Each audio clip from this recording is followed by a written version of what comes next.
ਤੇ ਕੁਝ update Ukraine ਤੇ ਰਸ਼ੀਆ ਦੇ ਵਿੱਚ ਕੀ ਕੁਝ ਹੋ ਰਿਹਾ ਉਹ ਦੱਸਦੇ ਜਾਈਏ। ਤੇ ਕੱਲ ਸੌਰੀ ਅੱਜ 12 ਘੰਟੇ ਦੇ ਲਈ ਯੂਕਰੇਨ ਤੇ ਰਸ਼ੀਅਨ ਦੋਨੋਂ ਹੀ ਫੌਜਾਂ ਐਗਰੀ ਕੀਤੀਆਂ ਆ ਵੀ ਕਿਸੇ ਜਿਹੜੀ ਸੀਜ਼ ਫਾਇਰ ਹੋਊਗੀ, ਕਿਸੇ ਤਰ੍ਹਾਂ ਦੀ ਗੋਲਾਬਾਰੀ ਨਹੀਂ ਹੋਊਗੀ ਤਾਂ ਕਿ ਲੋਕ ਉੱਥੋਂ ਨਿਕਲ ਸਕਣ। ਯੂਕਰੇਨ ਦੀ ਅਥਾਰਟੀਜ਼ ਨੇ ਰਸ਼ੀਆ ਦੇ ਵਿੱਚ ਇੱਕ ਹਸਪਤਾਲ, ਜਿਹੜਾ ਬੱਚਿਆਂ ਦਾ ਹਸਪਤਾਲ ਤੇ ਮੈਟਰਨਿਟੀ ਹਸਪੀਟਲ ਆ, ਮੈਰੀਊਪੋਲ ਦੇ ਵਿੱਚ ਬੰਬਾਰਡ ਕੀਤਾ ਰਸ਼ੀਆ ਵਾਲਿਆਂ ਨੇ। ਸੋ ਉਹਦੀ ਯੂਕਰੇਨ ਵਾਲਿਆਂ ਨੇ ਬਹੁਤ ਨਿਖੇਧੀ ਕੀਤੀ ਆ। ਪ੍ਰੈਜ਼ੀਡੈਂਟ ਜ਼ੈਲੈਂਸਕੀ ਨੇ ਇਹ ਕਿਹਾ ਵੀ ਨਾਟੋ ਡਿਕਲੇਅਰ ਨਹੀਂ ਕਰ ਰਿਹਾ ਨੋ ਫਲਾਈ ਜ਼ੋਨ, ਪਰ ਹੁਣ ਤੁਹਾਡੇ ਸਾਹਮਣੇ ਆ ਵੀ ਕਿਸ ਤਰ੍ਹਾਂ ਜਿਹੜਾ ਹਸਪਤਾਲ ਆ ਉਹਦੇ ਉੱਤੇ ਉਹਨਾਂ ਨੇ ਬੰਬਾਰਡਮੈਂਟ ਕੀਤੀ ਹੈਗੀ ਆ। ਯੂਐਸ ਪ੍ਰੈਜ਼ੀਡੈਂਟ ਜੋ ਬਾਈਡਨ ਹੋਣਾ ਨੇ ਰਸ਼ੀਅਨ એનર્ਜੀ ਇੰਪੋਰਟਸ ਦੇ ਉੱਤੇ ਵੀ ਜਿਹੜਾ ਆ ਬੈਨ ਲਾਇਆ ਹੈਗਾ ਆ, ਤੇ 2 ਪੈਟਰੀਅਟ ਮਿਸਾਈਲਸ ਬੈਟਰੀਜ਼ ਪੋਲੈਂਡ ਨੂੰ ਭੇਜੀਆਂ ਹੈਗੀਆਂ ਆ। ਬ੍ਰਿਟਿਸ਼ ਦੇ ਪ੍ਰਾਈਮ ਮਿਨਿਸਟਰ ਬੋਰਿਸ ਜੌਨਸਨ ਨੇ ਵੀ ਜਿਹੜੀ ਹਸਪੀਟਲ ਦੇ ਵਿੱਚ ਬੋਮਿੰਗ ਹੋਈ ਆ ਉਸ ਨੂੰ ਇਹ ਕਿਹਾ ਵੀ ਬਹੁਤ ਹੀ ਟੈਰੀਬਲ ਕ੍ਰਾਈਮ ਹੈਗਾ ਆ।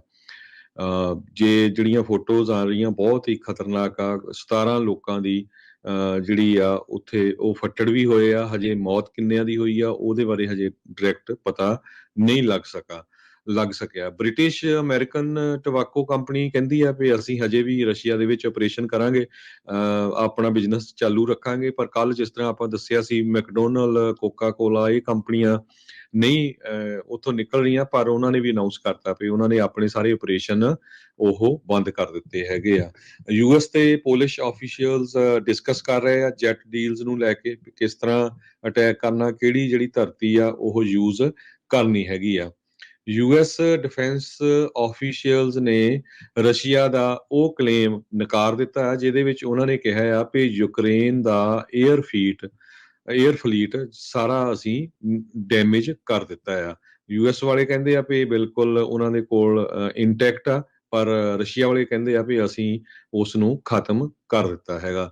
ਯੂਨਾਈਟਿਡ ਅਰਬ ਐਮੀਰੇਟਸ ਇਨਕਰੇਜ ਕਰ ਰਿਹਾ ਓਪੈਕ ਨੂੰ ਤਾਂ ਕਿ ਆਇਲ ਪ੍ਰੋਡਕਸ਼ਨ ਲੈਵਲ ਦੀਆਂ ਜਿਹੜੀ ਆ ਵੱਧ ਸਕੇ।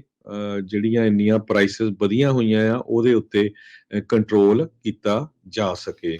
ਜੀ ਯੂਐਸ ਉਧਰ ਯੂਐਸ ਡਿਫੈਂਸ ਵਾਲੇ ਦੱਸਦੇ ਨੇ ਵੀ ਰੂਸ ਨੇ ਹੁਣ ਤੱਕ 710 ਮਿਜ਼ਾਈਲਾਂ ਜਿਹੜੀਆਂ ਯੂਕਰੇਨ ਦੇ ਉੱਤੇ ਦਾਗੀਆਂ ਨੇ, ਤੇ ਖਾਰਕੀਵ ਜਿਹੜਾ ਇਹਨਾਂ ਦਾ ਸ਼ਹਿਰ ਆ ਜਿੱਥੇ ਬਹੁਤ ਸਾਰੇ ਭਾਰਤੀ ਵਿਦਿਆਰਥੀ ਵੀ ਫਸੇ ਸੀਗੇ, ਉਹ ਉੱਥੇ ਬਾਹਰ ਜਿਹੜੀਆਂ ਉਹਨਾਂ ਦੀਆਂ ਫੌਜਾਂ ਪਹੁੰਚ ਚੁੱਕੀਆਂ ਨੇ।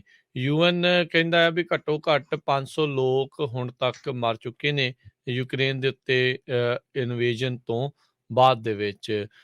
ਉਧਰ ਪਾਪਾ ਜੌਨ ਜਿਹੜੀ ਇੱਥੇ ਦੀ ਕੰਪਨੀ ਹੈਗੀ ਆ ਪੀਜ਼ੇ ਵਾਲੀ, ਉਹਨਾਂ ਨੇ ਸਾਰੇ ਕਾਰਪੋਰੇਟ ਆਪਰੇਸ਼ਨਸ ਰਸ਼ੀਆਜ਼ ਦੇ ਵਿੱਚ ਉਹਨਾਂ ਨੂੰ ਵੀ ਸਸਪੈਂਡ ਕਰ ਦਿੱਤਾ ਹੈ। ਕੱਲ ਬਾਈਡਨ ਹੋਣਾ ਨੇ ਵੀ ਇਹ ਗੱਲ ਆਖੀ ਸੀਗੀ ਵੀ ਸਰਕਾਰ ਦੇ ਕਹੇ ਬਗੈਰ ਹੀ ਜਿਹੜੀਆਂ ਪ੍ਰਾਈਵੇਟ ਕੰਪਨੀਜ਼ ਆ ਉਹ ਖੁਦ ਤੋਂ ਹੀ ਰੂਸ ਤੋਂ ਬਾਹਰ ਨੂੰ ਆ ਰਹੀਆਂ ਨੇ। ਜਰਮਨੀ ਕਹਿੰਦਾ ਆ ਵੀ ਯੂਕਰੇਨ ਨੂੰ ਉਹ ਹੈਲਪ ਤਾਂ ਕਰਨਗੇ, ਪਰ ਫਾਈਟਰ ਜੈਟਸ ਦੇ ਨਾਲ ਉਹ ਹੈਲਪ ਨਹੀਂ ਕਰਨਗੇ। ਨਾਟੋ ਵਾਲੇ ਆਪਣੀ ਜਿਹੜੀ ਦੂਰੀ ਆ ਇਸ ਜੰਗ ਤੋਂ ਉਹ ਉਸੇ ਤਰੀਕੇ ਦੇ ਨਾਲ ਬਣਾ ਕੇ ਰੱਖ ਰਹੇ ਆ, ਪਰ ਯੂਕਰੇਨ ਦੀ ਪਿੱਠ ਜਿਹੜੀ ਉਹ ਥਾਪੜੀ ਜਾ ਰਹੇ ਆ। ਪਰ ਨਾਲ ਆ ਕੇ ਲੜਨ ਤੋਂ ਉਹਨਾਂ ਨੇ ਕਿਹਾ ਵੀ ਸਿੱਧੇ ਤੌਰ ਦੇ ਉੱਤੇ ਉਹਨਾਂ ਨੇ ਬਾਰ-ਬਾਰ ਇਹ ਚੀਜ਼ ਕਹੀ ਆ ਵੀ ਉਸ ਤੋਂ ਪਰੇ ਨੇ, ਉਹਨਾਂ ਨੇ ਲੜਨਾ ਨਹੀਂ ਹੈਗਾ।